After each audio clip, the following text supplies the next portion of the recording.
L'autonomisation de la femme constitue un point déterminant dans la réduction de la pauvreté en Côte d'Ivoire.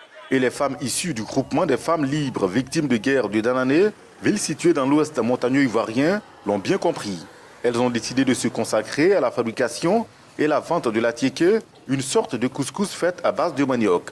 Au nombre de 25, les membres du dit groupement, avec en leur sein des rapatriés du Libéria ou de la Guinée, deux pays voisins, après un exil dû à la crise militaro-politique, ont bénéficié d'un appui de plus de 4 millions de francs CFA du Haut Commissariat des Nations Unies pour les réfugiés afin de développer leur activité. Nous faisons de la transformation de la tiéké et placali. Et nous sommes des personnes retournées accompagnées, déplacées de guerre. Et aujourd'hui, l'activité marche.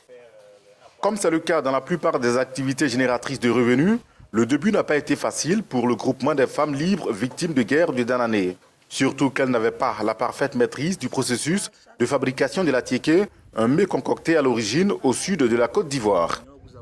La fabrication de la tiéké, on ne connaissait pas avant. Donc, grâce à UNHCR aujourd'hui, ils ont pris les gens pour nous former. Et aujourd'hui, on arrive nous-mêmes à faire. Et quand nous faisons la tiéké, vraiment, ça dure. Ça peut faire 2 semaines avec la conservation. Aujourd'hui, ces braves dames arrivent à joindre les deux bouts grâce au commerce de ce produit dérivé du manioc. Elles réalisent un bénéfice de 200 000 francs par semaine. Une partie de la somme est gardée dans la caisse commune et le reste est reparti entre les membres de l'association. Une vision qui colle avec le thème de la Journée internationale de la femme en Côte d'Ivoire qui est intitulée cette année « Inclusion financière pour l'autonomisation de la femme et de la jeune fille en milieu rural ». En rentrant dans une nouvelle année, on rentre vraiment avec beaucoup de sourires. On peut faire beaucoup de choses avec cet argent. Et souvent, on peut rentrer facilement avec 150 000, 200 000 par personne. Pour l'administrateur chargé des solutions durables au HCR Côte d'Ivoire, cette action de son institution en faveur de ce groupement de femmes entre simplement dans le cadre du processus de rapatriement des réfugiés.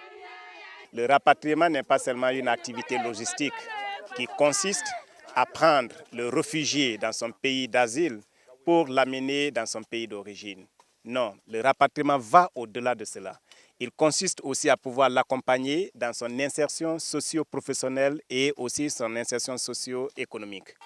La présidente du groupement des femmes libres victimes de guerre de Danané a par ailleurs lancé un appel aux femmes et jeunes filles sans activité pour que ces dernières prennent de véritables initiatives allant dans le sens de leur autonomisation.